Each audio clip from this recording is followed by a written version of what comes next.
Okay, we are continuing the topic of Gospel of John, and then I will keep the presentation to under an hour, so that all through summer probably we would be sticking to this rule. So I would go a little faster, and let's dive in.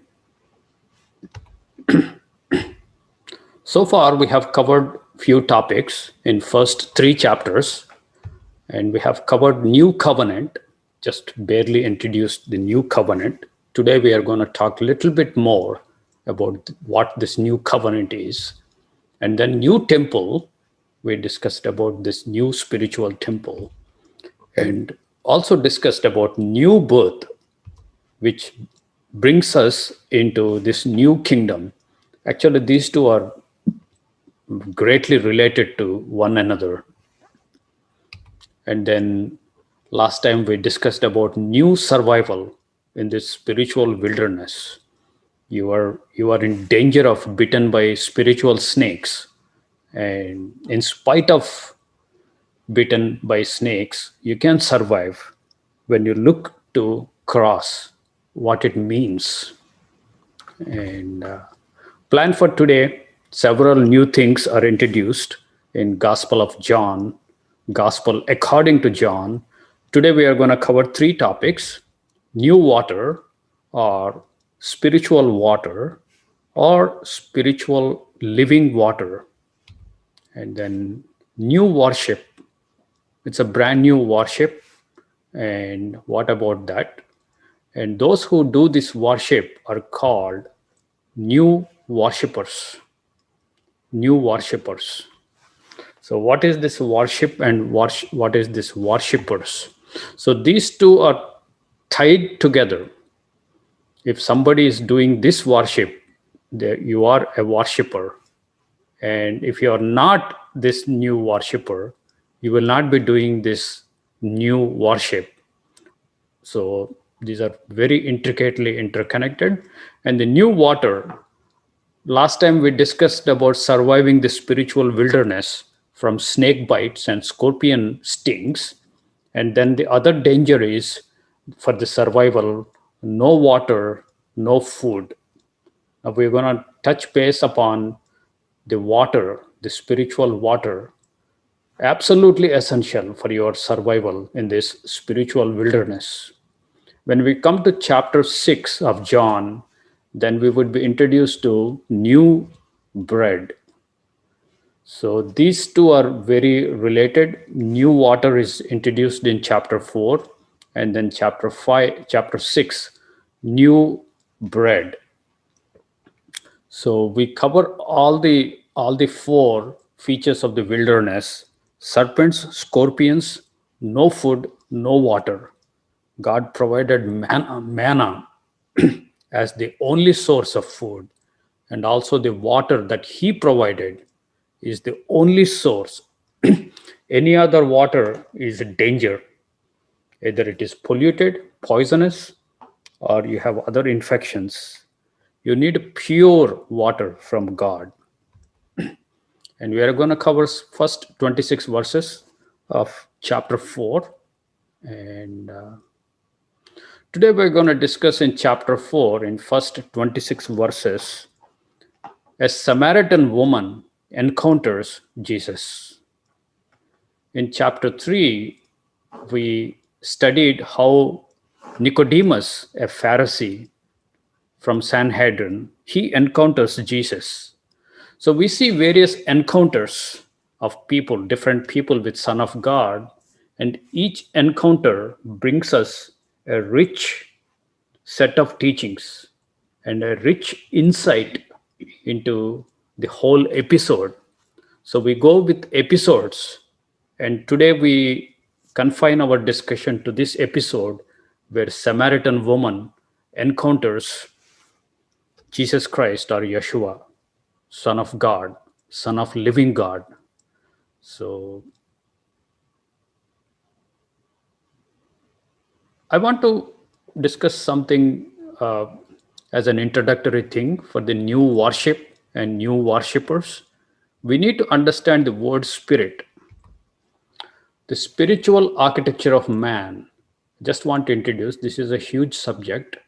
What are we composed of? When I say man, it also includes woman, and man, woman, children, every human being in our modern terms has something significant inside of us. Now,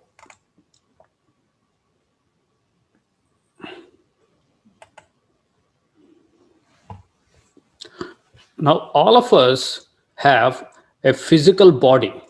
We have a head and a body, and you have hands, and you have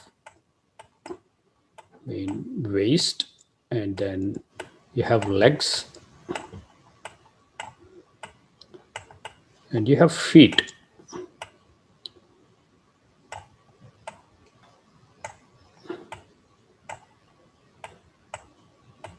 And this is everybody, all of us ever born were given a body, a physical body.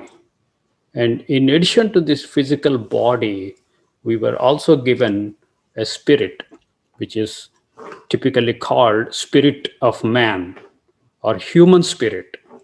And this spirit is housed in this physical body. So you have a spiritual body also given to you.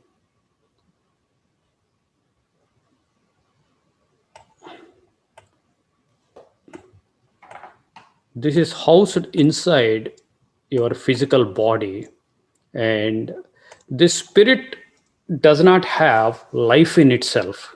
When God approaches man, when he defines and describes man, man is essentially dust or dirt. You are dirt, and to dirt shall you return. He did not say you are dirt plus spirit, and you would somehow live eternally. He did not say that. He said, like, you are dust, and to dust shall thou return. But how about this spirit? This spirit will not give you life. Your dirt gives you life, because the dirt has flesh and blood, the blood circulation in this physical body that causes you to live. The blood has to supply oxygen and nutrition to all the body parts, including your vital parts, lungs, heart, and kidneys, and also brain. If it fails to supply oxygen and nutrition to brain dies quickly. That is the first guy to die. And sometimes they are brain dead and live in coma, and people artificially make them live. But your spirit is also incredible essence that God gives you. And the spirit is a non-physical component. It's non-physical. And several scientists, especially those who believe in the school of evolution, struggle to account for the enormous difference between man and other creatures, either birds or fish or the land creatures. None of them are cannot be compared with the intellect and the things that man accomplishes. Truly, man stands above all these things that they see, but they cannot account why the difference. The difference comes with the spirit. The spirit gives intellect and the consciousness and the awareness, and but the spirit does not give you life. As we discussed, it's the blood.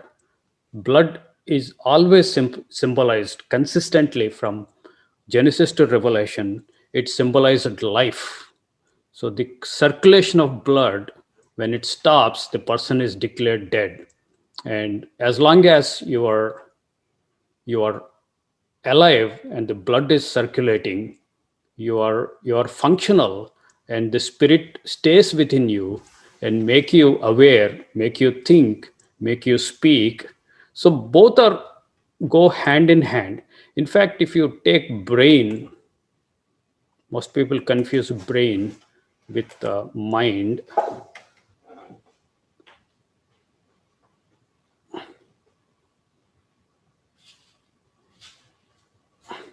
Let me pick up.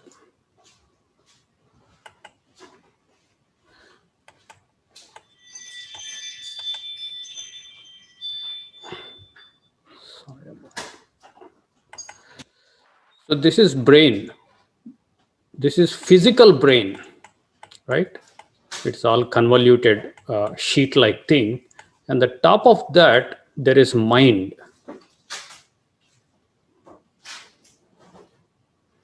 Now, mind is non-physical component, and it interacts with brain, and it also takes things from brain. And if you analyze brain, there are lots of uh, things still puzzling to scientists. There is a tiny thing. The last time I studied the brain anatomy, there is a thing called thalamus, and above thalamus there is a tiny portion called hypothalamus. It's so tiny, but it controls everything in your body, your glands. And so I wondered, is that the connection point between your mind and your brain? So you have this mind which is spiritual, which gives you the intellect. And similarly, you have a heart, and you have spiritual ear, spiritual eye, spiritual kidneys. And this are called inward parts. So outside the man appears, but inside a covered portion which is spiritual exists. This is called inward person or inward parts.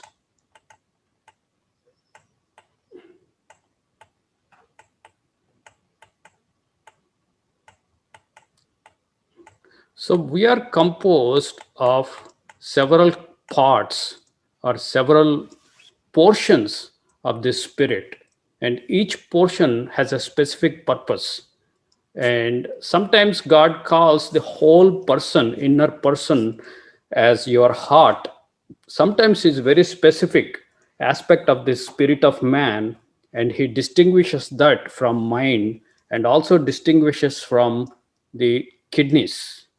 And no matter how much you cut the man's body, you would never find where the mind is, because it is not physical, it is spiritual. Similarly, you can find the physical heart, but you can never find a spiritual heart. And you have spiritual kidneys also. So the spirit essence of man is housed in this body of flesh. Body of flesh is what appears outwardly, but the things that are not appearing outwardly are concealed. The word concealed is very important, because the Bible uses this concealed parts or concealed man. That's where God really working under the new covenant. So this is what we see. We have some bodily parts that are visible, and God uses them as a metaphor for us to understand the spiritual components within us. I've given very few of them. This is a big subject, and you have a mind which resides somewhere near brain. It has good interaction with the brain, but this is a spiritual component. And you have eyes, you have physical eyes, which are also made metaphorically referred to the different type of eyes. These are spiritual eyes. He who has eyes to see, let him see, and he who has ears to hear, let him hear. So there are spiritual ears which are able to receive spiritual information from God. So they are spiritually enabled. So these are different components with the different functional specializations. And Bible talks about also the mouth and lips and the tongue. These are three important pieces: mouth, lips, and tongue. It uses physical, which we are familiar, and explains to us the unfamiliar thing, that is spiritual tongue, spiritual mouth, and spiritual lips. Jesus at one time called Pharisees, "Your mouth is like an open sepulchre, open grave." It can be bad and it can be a good spiritually. Tongue of righteousness brings healing. So it can have positive or negative, but you should be aware of the components, the spiritual components that are within you. Then you have heart, and you have physical heart which pumps blood, and this has nothing to do with the spiritual heart. It is just an illusion, and God writes his law on the tablets of our heart. But don't confuse this heart with your physical heart.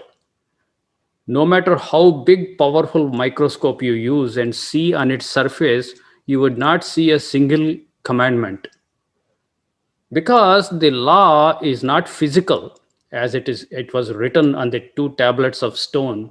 Now under new covenant, law is spiritual. It has to be written on spiritual material, not on physical material. And in fact, the law is spiritual movements or signatures of the Father and signatures of the Son. So it is not written, even though it's figuratively called written. Those movements and vibrations and signatures are installed or instilled in our spiritual heart.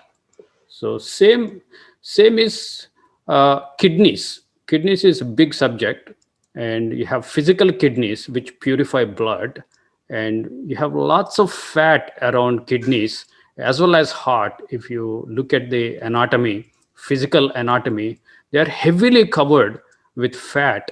They are concealed. They are concealed. So here it is also concealed, heart. And and you have certain additional components Bible gives us, which do not have a physical counterpart. They stand alone, like conscience. Conscience is a moral monitor. It tells you good or evil when you do that, when you do something evil, when you violate something. And this conscience produces guilt. And when you do right thing, it also gives you an approval. So it's a built-in mechanism, this conscience. And when we come to New Testament, this is addressed in a big way. And this is where also it is important what we do here. And we have kidneys. And this concept is coming from Old Testament, and it becomes big in the New Testament. I am the one who searches both the heart and the reins of a man. So he says he searches heart and the reins, reins, reins. The word is kidneys, and Greek nephres. This nephres, two kidneys, and cardia, the heart, both are super important. So this is more deeper inside of you, very private. And this is what your inner person generally are. And the mind is very very much present, what you are now, what you are thinking, what you are planning to do. So those things come happen in the mind at real time. But the heart is what you are always. This is where your will comes, and your decisions come. And within the heart there is a deeper you, which perhaps you also do not know much unless God shows you. Those are kidneys. And then you have spiritual hands and spiritual belly. When it talks about living water, when I give you the living water, out of that person, the living water would flow out from his belly, a spiritual belly. And you have spiritual feet, which have to cleanse. In addition to these things, the conscience, you have also a thing called beast or flesh or sin engine. This is like an engine, and some people call it as human nature, or sinful nature, or flesh. In sometimes it is called flesh figuratively, and it is also called beast. And this is actually, I couldn't fit in the picture. This is like an animal within us.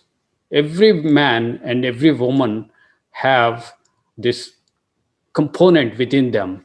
This animal takes over every other component and makes you behave like an animal. Animal, when I say, I'm not talking about the pets that you love. It is like a wild animal.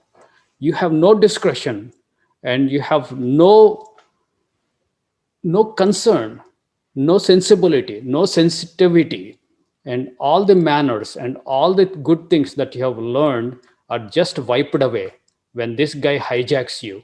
In fact, he is much bigger than the diagram represents, uh, and nobody knows how big this guy is. This is also a spiritual component. I believe this is much bigger than we ever thought.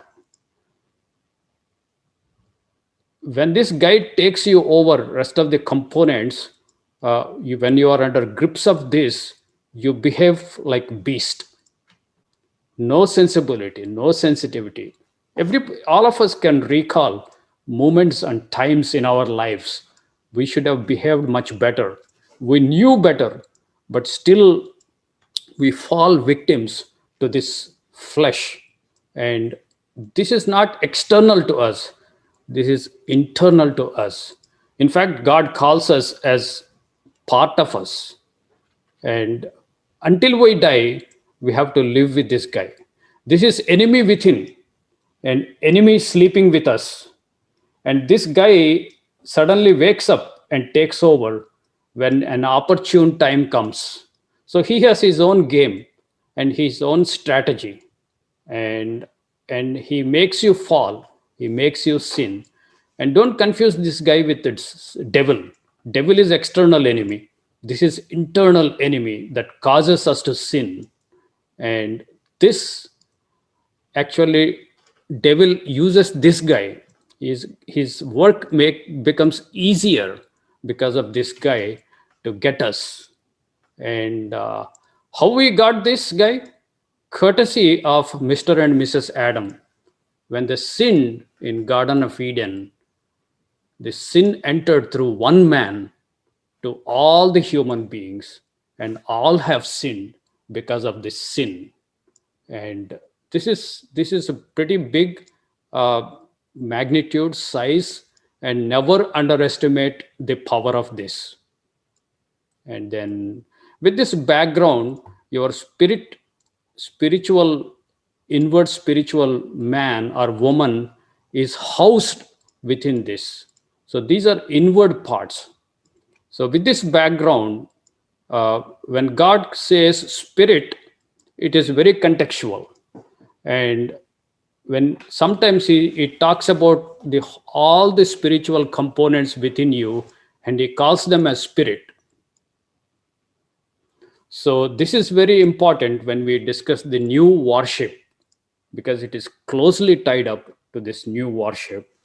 So let's go to the next slide. Now, when we come to new covenant, the things are addressed at the level of spirit. That means your spiritual components within you have to be changed. And let us see the new covenant, some verses. We know, we already familiar with these diagrams: physical Israel, physical Egypt, physical Pharaoh. This is all physical, a type and shadow of spiritual. When we come to spiritual, Satan and spiritual Egypt, from these two guys, we are redeemed. We are spiritual Israel.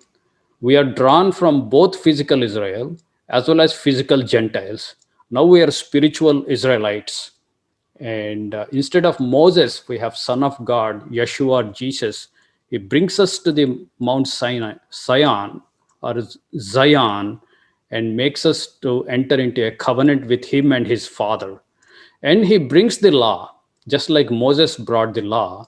But here, the law was written on two tablets of stone. But here, they are written in our inward parts. That's where we discussed in the previous slide. The law is written on your heart, on your mind, on your kidneys, and on your hands, on your tongue, and your ears, and your eyes. Because it is law is no longer thou shall not kill or thou shall not covet. The law is much broader. It encompasses much abstracted spiritual movements within your inner components. And let's see like few fascinating things when God first time introduces the new covenant in Jeremiah 31. This is way back. God tells certain fascinating things. Jeremiah 31 is a good chapter to go to understand new covenant. He says few profound things. Jeremiah 31, verse 27. Behold, the days come, said the Lord. I will sow the house of Israel and house of Judah with the seed of man and seed of the beast. Just notice these two things. There is a seed of man and seed of beast. So he makes that new covenant with these two components within us. And we just discussed the animal that you have within yourself, the spiritual component called human nature. Different terms are used by different teachers and students. That is abstracted as seed of the beast. This is a seed as if God has planted already. And then the seed of man. The man is son of man or son of God. So this is Christ in you. There is a two seeds. One is seed of Christ. Christ is the seed, and other is seed of the beast, which you already have when you are born. And he is sowing. He's sowing. God is planting these two seeds, and God is responsible. And when two seeds are sown in a finite container, only one seed would grow and survive, and other would be choked to death, and other would be killed. So with this two seed, only one seed would survive, and that determines your destiny. If you let the seed of beast grow in you, and you become like beast. And when you come to new covenant book of Revelation, there are only two images, spiritual images, that you can bear. Image of the beast, that's what people would receive. Or if you crucify this flesh or the beast and let this seed of Son of God within you grow and become mature in Christ, and you bear his image. You become more like him. Remember, there are only two images in Bible: image of the beast and image of Christ. To which one do you conform? To which one you become like? So this is kind of God got it written for us when we come to new covenant way back in Jeremiah 31. There are other interesting things he says. In those days they shall say no more. No more, they will say, fathers have eaten a sour grape, and the children's teeth are set on edge. This is a saying, this is a proverb in ancient Israel. Fathers ate sour grapes, and children's teeth are set on edge.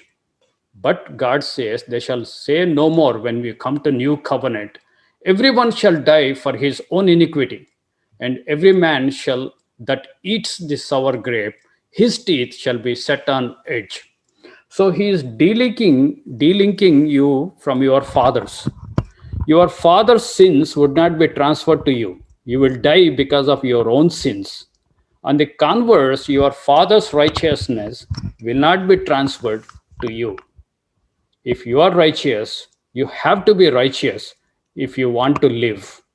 And everybody is evaluated and judged by what he or she has done. It has nothing to do with your ancestry or pedigree and what your father and grandfather did. Everybody is individual and personal. This Israel is very individual. One person after other would be brought out of this Egypt, and you alone have to walk in this way. You cannot walk for somebody. You cannot claim that your father or grandfather, great uncle has walked, so I should automatically walk. God is dealing everything. So every man shall die with his for his own iniquity. So these are foundational statements for new covenant. And then, behold, the days come, said the Lord, I will make a new covenant with the house of Israel and house of Judah. These are spiritual houses of Israel and Judah, not according to the covenant that I made with their fathers in the day that I took them by hand to bring them out of land of Egypt, not according to the old Sinai covenant, which my covenant they already broke, although I was a husband to them, said the Lord. But the new covenant comes.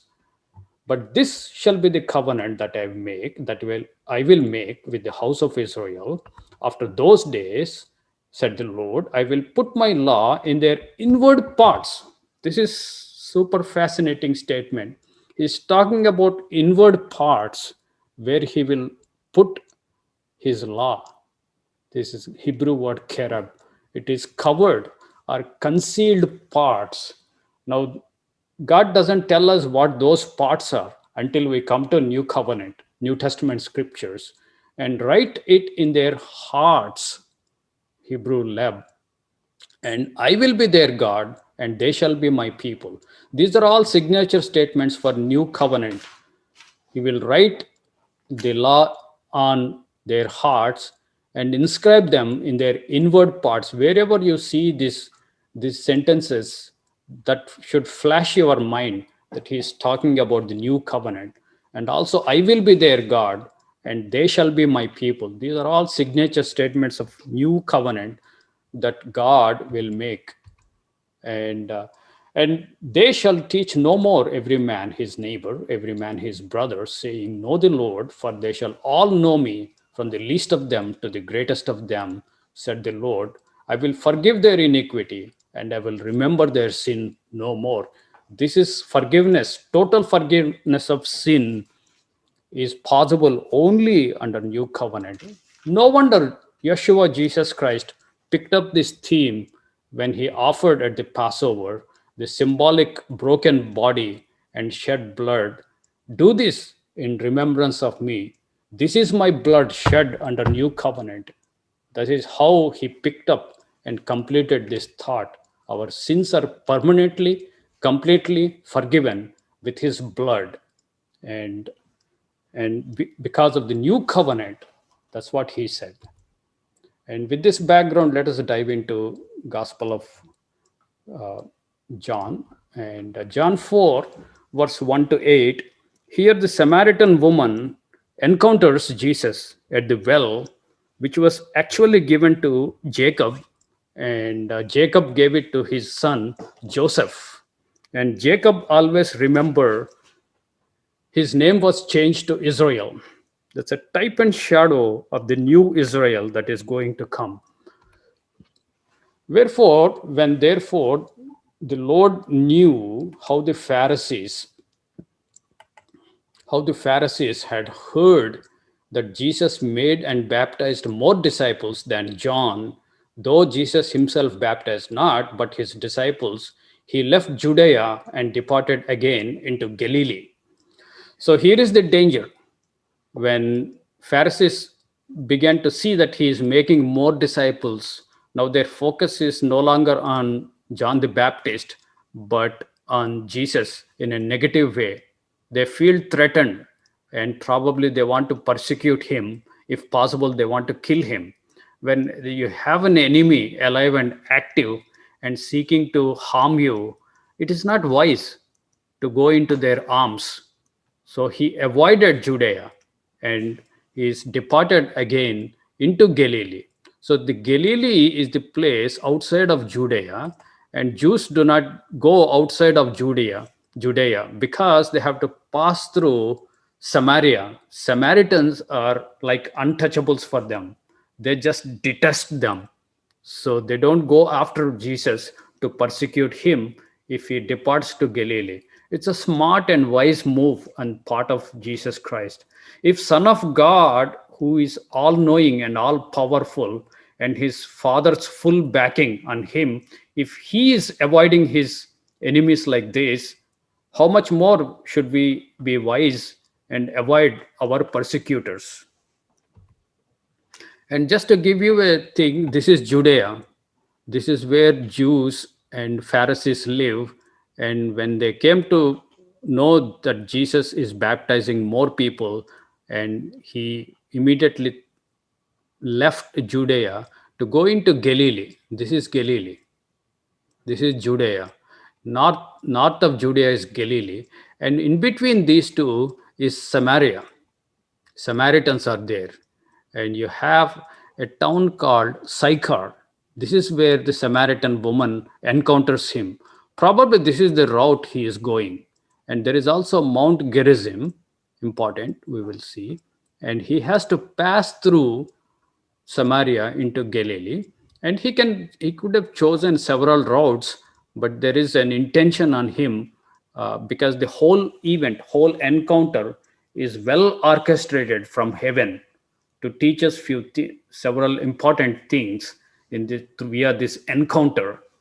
So this is the Sychar, and he stops there, and his disciples goes into the town to buy food. He's all alone, and comes to the well, and where the woman comes and draws the water, and there he asks the woman, "Give me a drink."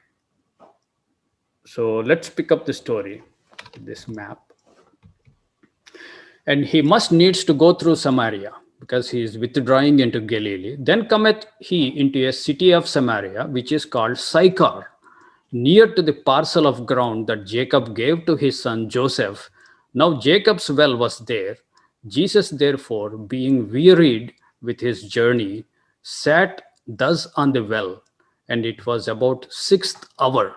Sixth hour. Something to do with six. So city of Samaria, parcel of the ground Jacob gave to his son Joseph, and Jesus comes there, and he's came to well, and then comes the Samaritan woman.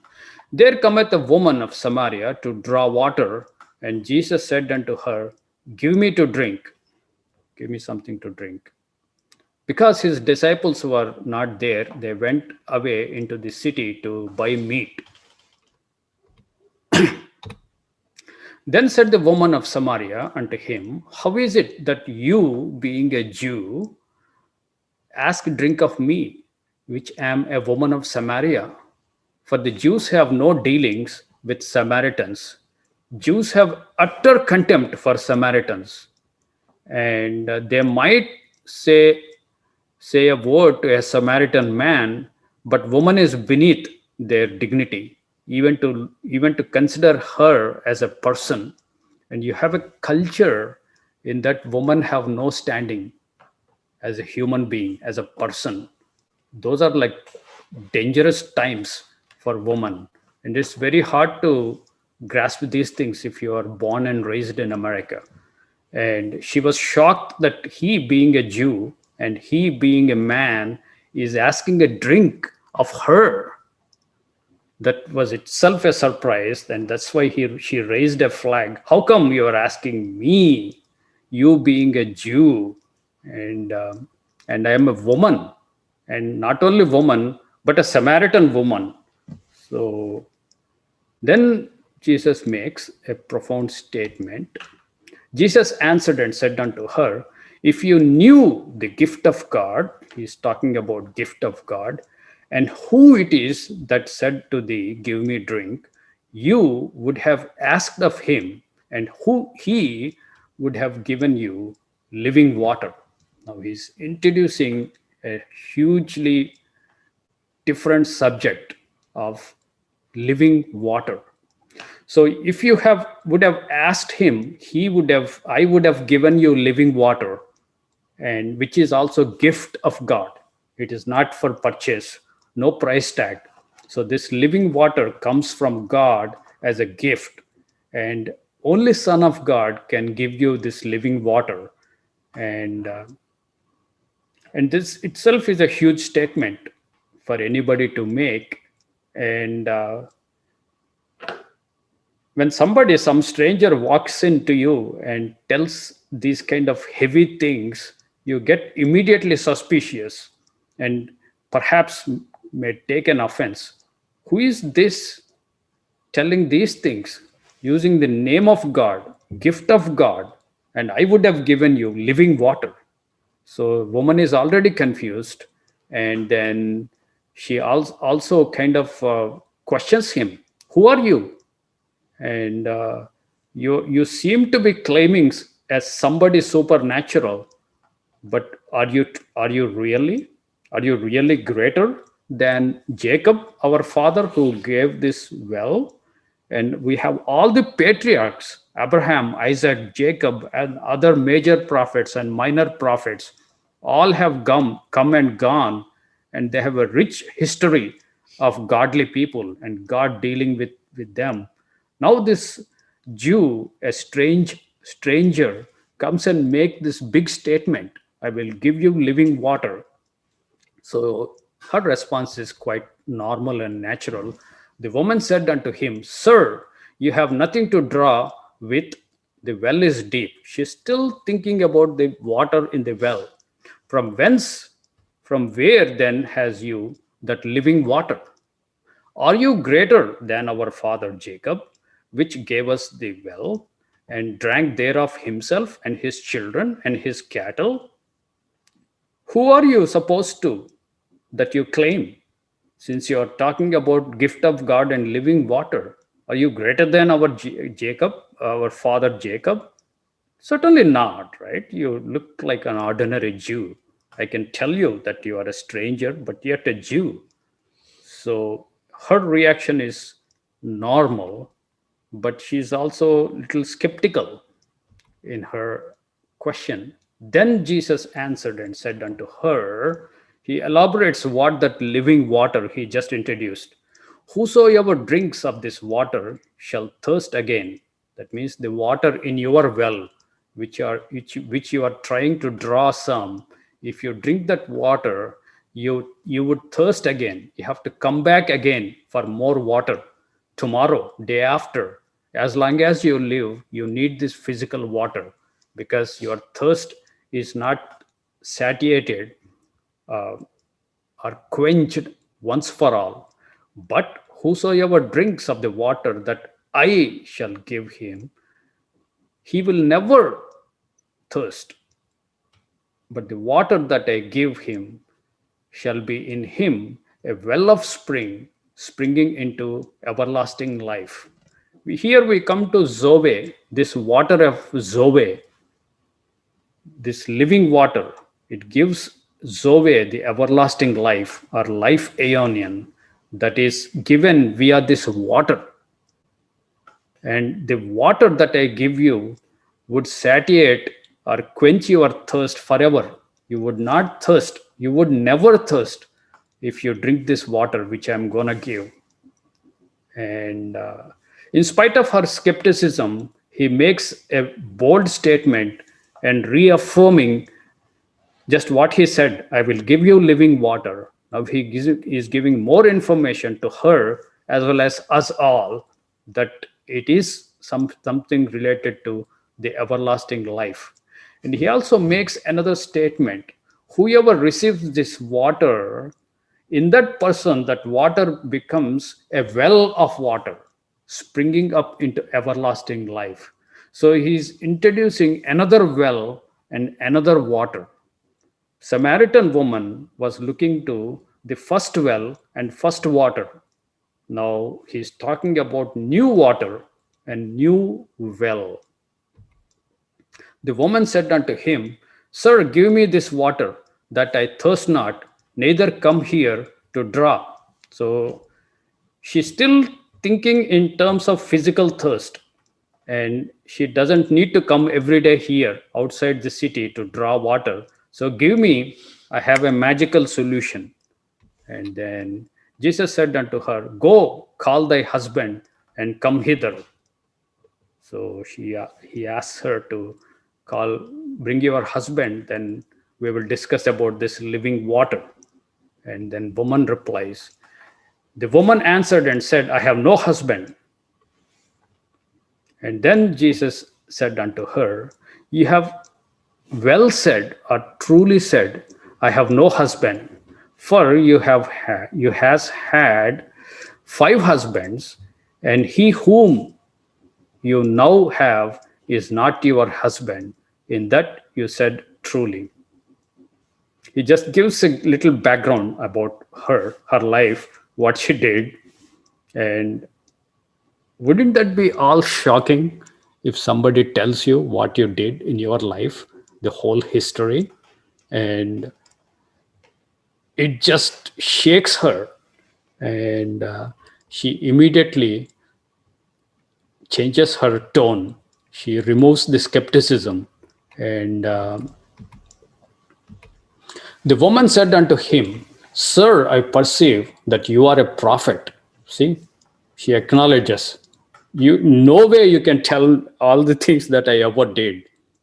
And then she asks a theological question. That's where really the meat of the teaching in this chapter 4. Our fathers worshipped in this mountain. Probably she was referring to Mount Gerizim, which we saw in the map. And ye, that is, you Jews, say that in Jerusalem is the place where men ought to worship. Jerusalem, we have this concept from Old Testament. Jerusalem is the place where God has put his name. And the whole Israel, one of the northern Israel, or Samaria, or Ephraim, uh, starting from Jeroboam, they did not let people go to Jerusalem to worship God, or to keep the feast. They put two counter pagan high places, Dan and Bethel. And that's the one of the reasons they were sent into punishment, and they became lost tribes. And Samaritans, she is a descendant of those Samaritans, northern tribes, at least some mixed blood. We don't know if she's a pure descendant, but she says, we believe that we have to worship in one of these mountains, either Gerizim or nearby Bethel, or Dan. Those are the two places where they have that cow, that golden calf. Remember Mount Sinai, golden calf, same thing comes back. And they believe that we should worship in the mountain. Ye Jews believe that you have to worship in Jerusalem. That is where men ought to worship. And here is the reply. He introduces new worship and new worshippers. Jesus said unto her, Woman, believe me, the hour cometh, and when ye shall neither in this mountain nor yet in Jerusalem worship the Father. Ye worship, ye know not what. Samaritans don't know who they worship, what they worship. They are in ignorance, they're in darkness. But we, Jews, know what we worship, for the salvation is of the Jews. Salvation is of the Jews. And then here 23, but the hour cometh, and now is, this is very important. Now he is introducing new covenant and new worship. And when the true worshippers, just just just note this mentally, the true worshippers shall worship the Father in spirit and in truth. There are two important requirements for the true worshippers: to worship in spirit and in truth. For the Father seeks such to worship him. And verse 24, God is spirit. King James puts a spirit. There is no a in Greek. It should be properly translated. God is spirit, and they that worship him must worship him in spirit and in truth. So, spirit and truth. And there's awful lot he's telling here. Neither on this mountain nor in Jerusalem. So there is no geographical preference to worship. It's an important departure from the old thinking, because he is bringing new wine. You have to put the new wine in new wineskins. It is not tied up to a particular place, either Jerusalem or Mount Gerizim or some other town, city, country, America. It doesn't matter which place you are, because this has to be done in spirit and in truth. And also, how many times you have seen the worship times in the front of churches? They have big sign, Sunday evening 4 to 6 worship times, or Sunday morning 9 o'clock is the morning worship time. That is really false. When we come to this new worship, it has no bounding with the time that you do the worship, 9 to 4 or 9 to 11. This worship is done in spirit and in truth. It is 24 by 7, all the times and all the places. And you don't go to a temple or a church or a place to worship, because there is no place that he is talking about, neither Jerusalem nor this mountain. It has to be done within your spirit and in truth. Your spiritual components, your inward parts, that's where you do the worship. And Father seeks such to worship him in that way. God is spirit. They that worship him must worship him in spirit and in truth. Now, when we say spirit, most people go into demons and demonism and demonology and Satan. That is true. Demons and Satan are spirit beings, spirits. But when Bible introduces spirit or spirits or spiritual, don't confuse with the demonism. God is talking about himself. God is spirit. It is clear. And when you worship him by being spiritually minded, you are aware of God's presence, and you are spiritually minded, and you seek treasures and riches in heaven, not on earth. You are focused on worshiping and serving God in spirit and in truth. So the the the worship now is within your inward parts, concealed parts. And he makes the statement, salvation is of the Jews. Now, just in case some people might misunderstand that it is talking about Jews in the nation called Israel in Middle East. It has nothing to do with this country or nothing to do with their people. It is not physical Jews. These are spiritual Jews that he is talking. Only those spiritual Jews would be able to do this worship. So let's check Romans 2:28. For he is not a Jew which is one outwardly, neither is that circumcision which is outward in the flesh, but he is a Jew which is one inwardly. Inward parts are being changed. Your inward components, spiritual components, and the circumcision is that of heart. In the spirit, it's very important. It is all spirit, your human spirit, spiritual components, not in letter of the law, thou shalt and thou shalt not. It is much bigger, and whose praise is not of men but of God. So it is talking about spiritual Jews. Now the new worship, I have put some closing thoughts. The new worship is not tied up to a specific place. Wherever you are, whichever place you are in Montana or in Arizona, you still worship. It doesn't matter. The true worshiper, wherever he is present, he or she would do the worship, not tied up to specific time. The true worshippers would worship all the time, and the true worshippers worship in their inward spiritual parts, That is what to worship you in spirit and in truth. Worship God in spirit and truth. And they serve God with inner spirit within them. And they abide with God via new covenant in his Son. And they are continually being transformed to conform to the image of Son of Man or seed of man or Son of God, so that you bear image of Christ. Otherwise you take mark of the beast or image of the beast. That's a dangerous direction which you don't want to go. You have only two alternatives, either image of Son of God or image of the beast. Remember, we are sown with two seeds, seed of man, seed of beast.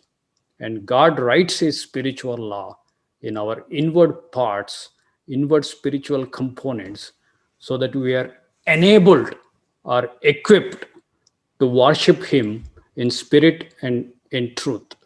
Today I discussed about in spirit, how we worship, and next presentation I will talk about how we have to worship him in truth. These are two mega subjects that brings us to the conclusion.